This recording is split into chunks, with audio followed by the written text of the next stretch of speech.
नमस्कार students, मनकित vibes में आपका स्वागत है। आज हम एक ऐसे बायोलॉजिकल सुपर इंजन को समझने वाले हैं जो आपके नीट, आरपीएससी और दूसरे सभी साइंस एग्जाम्स में आपकी रैंक को बदल सकता है। जी हां, हम बात कर रहे हैं C4 साइकिल यानी हैच स्लैग पाथवे की। चलिए इसे मिलकर मास्टर करते हैं। तो आज का हमारा रोड मैप क्या है? सबसे पहले हम जानेंगे कि C4 एक सुपर इंजन क्यों है। फिर हम इसकी खास बनावट यानी क्रेन्स एनाटॉमी को समझेंगे। इसके बाद C4 साइकिल के हर स्टेप को बारीकी से देखेंगे। फिर होगा C3 और C4 का आमना सामना। और आखिर में हम कुछ जरूरी MCQs से अपनी नॉलेज टेस्ट करेंगे। तो तैयार हैं? चलिए शुरू करते हैं। तो हमारा पहला सेक्शन है C4 सुपर इंजन। अच्छा, इसको ऐसे समझिए जैसे किसी नॉर्मल कार इंजन में एक टर्बो चार्जर लगा दिया हो। C4 पाथवे भी पौधों के लिए ठीक वैसा ही एक बायोलॉजिकल अपग्रेड है। पर सवाल यह है कि इस अपग्रेड की जरूरत ही क्यों पड़ी? ऐसा क्यों है कि कुछ पौधे तेज गर्मी और सूखे में भी खूब बढ़ते हैं जबकि बाकी पौधे मुरझा जाते हैं? इसी का राज C4 साइकिल में छिपा है। तो मिलिए इन हाई परफॉर्मर्स से, गन्ना और मक्का। ये नेचर के वो चैंपियंस हैं जो मुश्किल हालात में भी आराम से फलते फूलते हैं, जहां ज्यादातर पौधे हार मान लेते हैं। ये ही हैं हमारे C4 प्लांट्स। लेकिन आखिर इनमें ऐसा क्या खास है? इनको ये कॉम्पिटिटिव एज, ये बढ़त कैसे मिलती है? चलिए इसी रहस्य से पर्दा उठाते हैं। देखिए, हर हीरो की कहानी में एक विलन होता है। C4 की कहानी का विलन है फोटो रेस्पिरेशन यानी प्रकाशीय श्वसन। ये C3 पौधों के लिए एक बहुत बड़ी दिक्कत है। ये एक ऐसी फालतू की प्रोसेस है जो पौधे की मेहनत से बनाई गई एनर्जी को बर्बाद कर देती है। आप इसे एक तरह का एनर्जी लीक भी कह सकते हैं। तो इस एनर्जी लीक को बंद करने के लिए C4 पौधों ने एक स्पेशल आर्किटेक्चर, एक खास डिजाइन तैयार किया जिसे हम कहते हैं क्रेन्स एनाटॉमी। चलिए देखते हैं ये क्या है। ये देखिए, ये है C4 पौधों का सीक्रेट वेपन, क्रेन्स एनाटॉमी। इसे एक किले की तरह समझिए। बीच में जो वैस्कुलर बंडल है, मतलब जो सप्लाई लाइन है, उसके चारों तरफ कोशिकाओं की 2 लेयर्स होती हैं। बाहरी दीवार है मीसोफिल सेल्स की और अंदर की जो प्रोटेक्टेड लेयर है वो है बंडल शीथ सेल्स की। और हाँ, एक छोटी सी टिप याद रखने के लिए, जर्मन भाषा में क्रेन्स का मतलब होता है माला या व्रीथ। ये नाम इन कोशिकाओं के खास अरेंजमेंट को ही दिखाता है। ये स्ट्रक्चर C4 पौधों की पहचान है। अब यहाँ एक और मजेदार बात है, इन दोनों तरह की कोशिकाओं में जो क्लोरोप्लास्ट होते हैं वो भी अलग अलग तरह के होते हैं। मतलब काम का एकदम साफ बंटवारा है। मीसोफिल सेल्स में लाइट रिएक्शन होती है और बंडल शीथ सेल्स में डार्क रिएक्शन। ये डिवीजन ऑफ लेबर इस पूरी प्रक्रिया को जबरदस्त एफिशिएंट बना देता है। तो स्पेशल स्ट्रक्चर यानी हार्डवेयर तो हमने देख लिया। अब बारी है उस प्रोसेस की जो इस हार्डवेयर पर चलती है, यानी C4 साइकिल की। ये वो एडवांस सॉफ्टवेयर है जो इस मशीन को चलाता है। स्टेप नंबर 1, CO2 को कैप्चर करना। ये काम मीसोफिल सेल्स में शुरू होता है।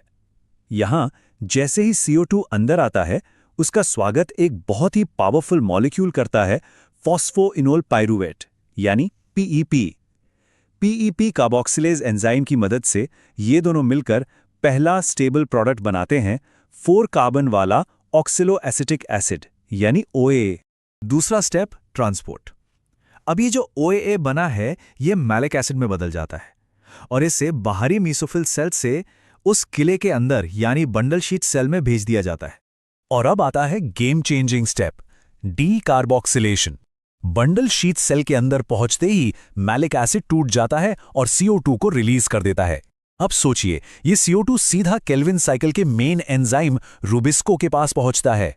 इससे रुबिस्को के चारों तरफ CO2 का कॉन्सेंट्रेशन इतना ज्यादा हो जाता है कि फोटो रेस्पिरेशन का तो सवाल ही पैदा नहीं होता।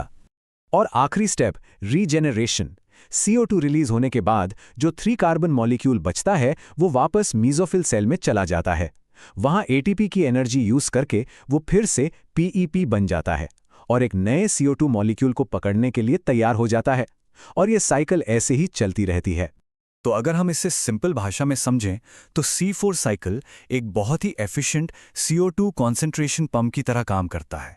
ये बाहर से CO2 को खींचकर अंदर बंडल शीथ सेल में पंप करता है जहां उसकी सबसे ज्यादा जरूरत होती है। और इसका नतीजा क्या होता है? नतीजा ये होता है कि रुबिस्को एंजाइम को बंडल शीथ सेल के सुरक्षित किले में बंद करके और उसे भरपूर CO2 देकर C4 पौधे उस एनर्जी लीक यानी फोटो रेस्पिरेशन को पूरी तरह से रोक देते हैं। और इसी वजह से उनकी प्रोडक्टिविटी जबरदस्त बढ़ जाती है।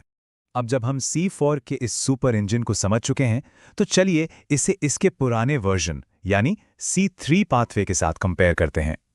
ये टॉपिक एग्जाम्स के लिए बहुत ज़्यादा ज़रूरी है। चलिए एक सीधी टक्कर देखते हैं। C3 पौधे ठंडे माहौल में अच्छा काम करते हैं, जबकि C4 गर्म तापमान के बादशाह हैं। C4 में एक खास क्रेन्स एनाटॉमी होती है जो C3 में नहीं होती। CO2 को पकड़ने वाला पहला मॉलिक्यूल भी अलग है। C3 में RUPP तो C4 में PEP। लेकिन जो सबसे बड़ा फर्क है वो है फोटो रेस्पिरेशन। C3 में ये एक बड़ी समस्या है, जबकि C4 इससे पूरी तरह बच जाते हैं और बस इसी वजह से वो ज़्यादा प्रोडक्टिव होते हैं।